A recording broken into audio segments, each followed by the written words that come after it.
जी हाँ दोस्तों, देर रात धनखड़ से मुलाकात के बाद मोदी से मिले नायडू के बेटे ने कर दिया क्या बड़ा खेल। क्या नायडू के चक्रव्यूह में फंस गए मोदी? बहुत स्वागत है आप सभी का। आप देख रहे हैं द राजनीति का विशेष सेगमेंट खबर और विश्लेषण। मैं हूं जबार खान। दोस्तों, क्या वाकई 9 सितंबर को उपराष्ट्रपति पद के लिए वोटिंग से पहले अंत में नायडू ने कोई खेल किया है? क्या वाकई नायडू के बेटे की मुलाकात जो जगदीप धनखड़ से हुई और उसके बाद में मोदी से हुई, दोनों मुलाकातों के बीच में कुछ ऐसा हुआ जिसकी जड़ें आंध्र प्रदेश से लेकर के महाराष्ट्र, बिहार और दिल्ली तक फैली हुई हैं? आखिर मोदी के 9 सितंबर से वोटिंग के चंद घंटे पहले एनडीए सांसदों के डिनर से देने से पहले मोदी ने नारा लोकेश, जो कि नायडू के बेटे हैं, उनसे मुलाकात क्यों की? विस्तार से आपको बताएंगे दोस्तों, क्योंकि गुत्थी बहुत उलझी सी दिखाई दे रही है। और ये सिर्फ मैं ही नहीं कह रहा हूं, बल्कि देश के बुद्धिजीवी और वरिष्ठ पत्रकार इस बात का विश्लेषण करते हुए कई सारी थ्योरीज इस वक्त दे रहे हैं। दोस्तों, सबसे पहले मैं आपको ये तस्वीर दिखाता हूं। आप इस तस्वीर को देखिए, जिसमें चंद्रबाबू नायडू, जो कि मोदी सरकार की सबसे मजबूत बैसाख है, उनके बेटे नायडू ने अपने बेटे को धनखड़ से मुलाकात के लिए भेजा। अब आप दूसरी तस्वीर देखिए, प्रधानमंत्री नरेंद्र मोदी से मुलाकात करते हुए नारा लोकेश। दोनों तस्वीरें बहुत कुछ कह रही हैं। एक तस्वीर जिसमें प्रधानमंत्री नरेंद्र मोदी से मिल रहे हैं, उसमें भी चेहरे पर उनकी वैसे ही मुस्कान है। लेकिन दूसरी तस्वीर जो जगदीप धनखड़ के साथ मुलाकात की है, उस मुस्कान में, उस मुस्कुराहट में दरअसल एक अलग तरीके की बुनियाद दिख रही है, एक अलग तरीके का कंसोलिडेशन दिख रहा है, एक अलग तरीके की कहानी दिख रही है। दोस्तों, नारा लोकेश ने धनखड़ से पहले मुलाकात थी और उसके बाद में उन्होंने मोदी से मुलाकात की और फिर इस तस्वीर को सोशल मीडिया पर डाला, जो कि इस वक्त आप देख रहे हैं। देखिए, 1, 2, 3, 4 तरह की तस्वीर प्रधानमंत्री नरेंद्र मोदी के साथ मुलाकात की डाली। कुछ दिन पहले जब नायडू ने अपने बेटे नारा लोकेश को जगदीप धनखड़ से मुलाकात करने भेजा था, उसके बाद उस मुलाकात की खबर लीक हो गई थी। और फिर इत्तेफाक देखिए, उसी मुलाकात के बाद जब जगदीप धनखड़ और नारा लोकेश मिले थे, जगदीप धनखड़ का इस्तीफा हो गया था। यानी कि उस मुलाकात और उस मुलाकात की बातचीत के लीक होने की भी कड़ियां उस इस्तीफे से जोड़ी जा रही हैं।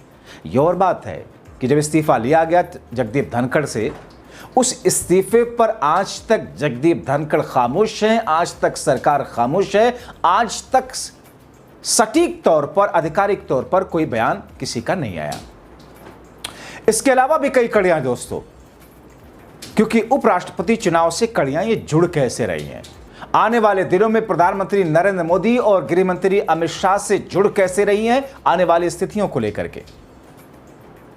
यानी कि नारा लोकेश की मुलाकात हुई, उसके बाद में मोदी की मुलाकात हुई, 2 दिन बाद उनसे इस्तीफा ले लिया गया।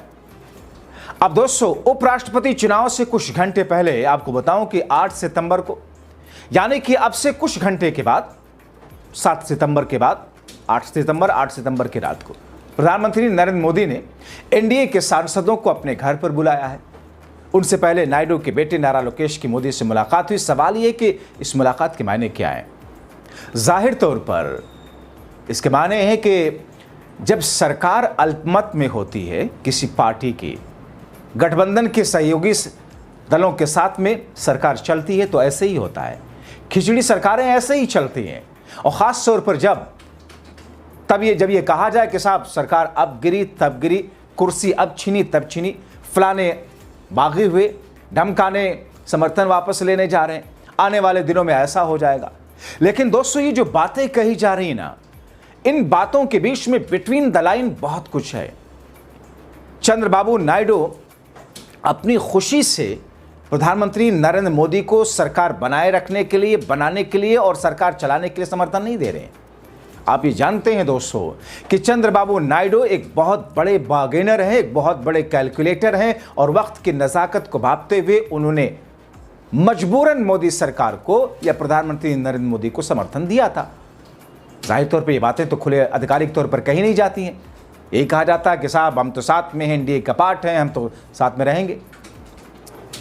अब दोस्तों, जो खबरें हमने पिछले दिनों आपको दिखाई थी कि कैसे जगदीप धनखड़ एनडीए के खिलाफ में इंडिया गठबंधन के कुछ नेताओं से उनकी टेलीफोनिक कन्वर्सेशन हो रही थी, उनकी बातचीत हो रही थी, कैसे एक बंद कमरे में जिसमें उनके कुछ खास दोस्त थे, जिसमें उन्होंने राहुल गांधी की तारीफ करते हुए कहा था कि राहुल अच्छे इंसान है, लेकिन मोदी और शाह गुजरातियों से राहुल लड़ने में सक्षम नहीं।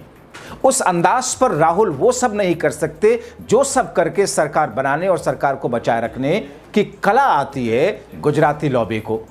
अब ऐसी स्थिति में दोस्तों वो बातें भी लीक हुई थी और फिर ये बातें भी लीक होंगी कि जगदीप धनखड़ की तरफ से ये संकेत या संदेश गया चंद्रबाबू नायडू को कि साहब सरकार किसी गलत ट्रैक पर बढ़ रही है और लगातार बढ़ रही है, आपको इस पर कुछ करना चाहिए।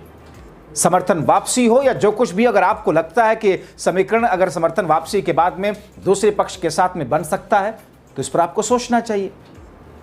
दोस्तों, चंद्रबाबू नायडू के पास में यह मैसेज गया था और दरअसल चंद्रबाबू कहा गया कि चंद्रबाबू नायडू ने उसी के बाद अपने बेटे नारा लोकेश को जगदीप धनखड़ से मुलाकात के लिए भेजा था। दोस्तों, मुलाकात हुई थी 18 अगस्त को और इस्तीफा कब हुआ था?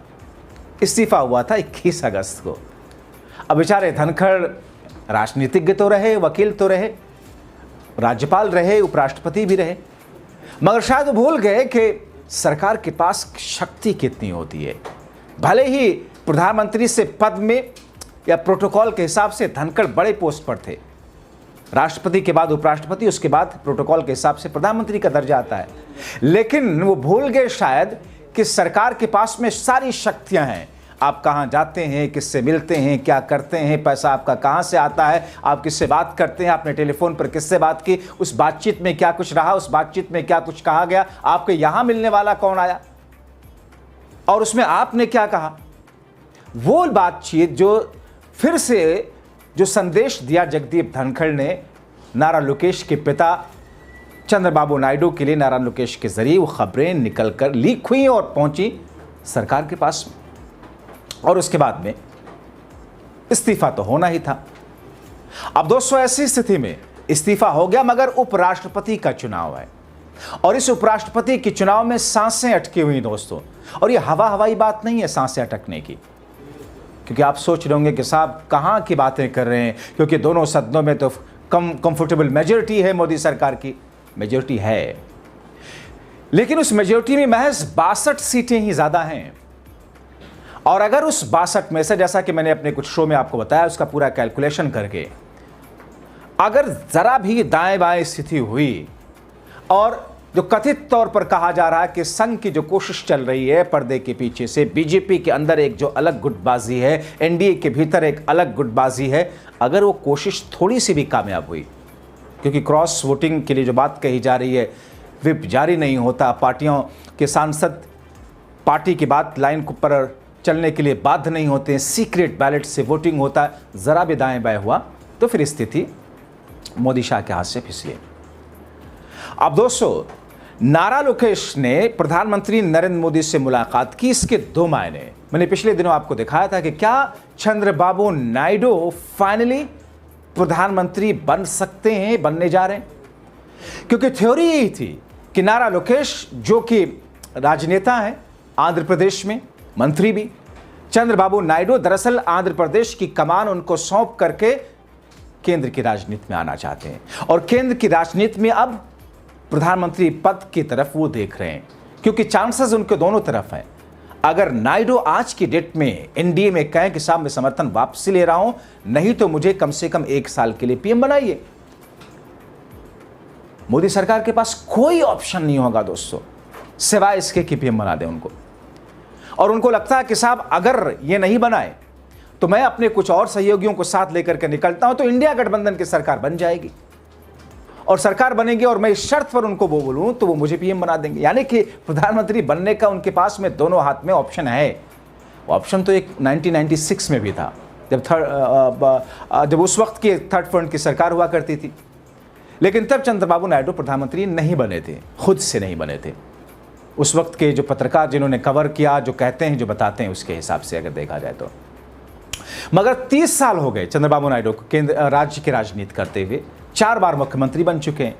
अब वो केंद्र की राजनीति में आना चाहते, तो उससे पहले बेटे का कद न सिर्फ आंध्र प्रदेश बल्कि केंद्र के स्तर पर इस्टेब्लिश भी कर रहे हैं।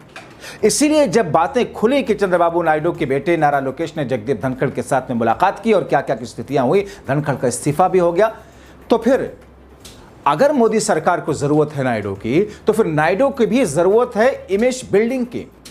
उन्होंने इमेज बिल्डिंग के लिए मोदी से नारा लोकेश की मुलाकात करवाई। नारा लोकेश दिल्ली आए, मुलाकात की, और इससे पहले भी नारा लोकेश आए थे, जिसमें राजनाथ सिंह और नड्डा से भी शायद उन्होंने मुलाकात की थी। तो ऐसी स्थिति में मोदी भी दरअसल इंडिविजुअली, मैंने आपको पिछले शो में बताया था कि कैसे एक सांसद को बीजेपी के और एनडीए के सांसदों को खुद से भी फोन कर रहे हैं। और ऐसे में नारा लोकेश से मिलना तो मोदी भी चाह रहे थे। वो तो चाह रहे थे कि नायडू आए, मगर नायडू खुद नहीं आए, नायडू ने बेटे को भेजा। तो ऐसी स्थिति में जो बिटवीन द लाइन जो बातें निकल करके सामने आ रही है, यानी कि खबरें जो छुपाई जा रही हैं, खबरें जो निकल नहीं पा रही हैं, उसमें कहीं ना कहीं उपराष्ट्रपति चुनाव का कैलकुलेशन तो जो है सो है, उसके इतर जो कैलकुलेशन चल रहा है। और इस माहौल में, जिस माहौल में मोदी सरकार मौजूदा वक्त में इंडिया गठबंधन के सामने एक तरीके से बैकफुट पर है, तो इस माहौल में कहीं ना कहीं ऐसी खबरें कि मोदी सरकार के लिए ये परेशानी का सबब बन रही है। और इसीलिए दोस्तों, अमित शाह अपने सांसदों को चाय पर बुला रहे हैं, इसीलिए जेपी नड्डा भी भारतीय जनता पार्टी के सांसदों की मीटिंग ले रहे हैं, इसीलिए प्रधानमंत्री नरेंद्र मोदी खुद 8 सितंबर को, यानी कि उपराष्ट्रपति पद के चुनाव से कुछ घंटे पहले डिनर रख रहे हैं। और उस डिनर में, ताकि लगातार उनका माइंड मेकअप होता रहे, उनके दिमाग में सिर्फ उनके दिमाग में एनडीए के प्रत्याशी के वोट के लिए चलती रहे, अंतरात्मा की आवाज उनके दिमाग तक पहुंचे ही ना। ये किया जाता है, स्ट्रैटेजिकली किया जाता है, और उसमें कोई बुराई भी नहीं, हर पक्ष करना भी चाहिए। जाहिर तौर पर राजनीति में ये नहीं करेंगे तो क्या करेंगे। तो ऐसी स्थिति में दोस्तों, मगर नायडू जो खेल कर रहे हैं, उस खेल की अगली कड़ी नारा लोकेश के जरिए से अब नायडू ने एक नई बिसात बिछाई है। तो अब इंतजार कीजिए कि 9 सितंबर की तस्वीरें क्या होती हैं राजनीतिक फलक पर, और उसके बाद की स्थिति क्या बनती है। आप क्या कहेंगे इन तमाम चीजों को लेकर? अपने राय कमेंट बॉक्स में जरूर लिखें। अभी के लिए इतना ही, बहुत शुक्रिया।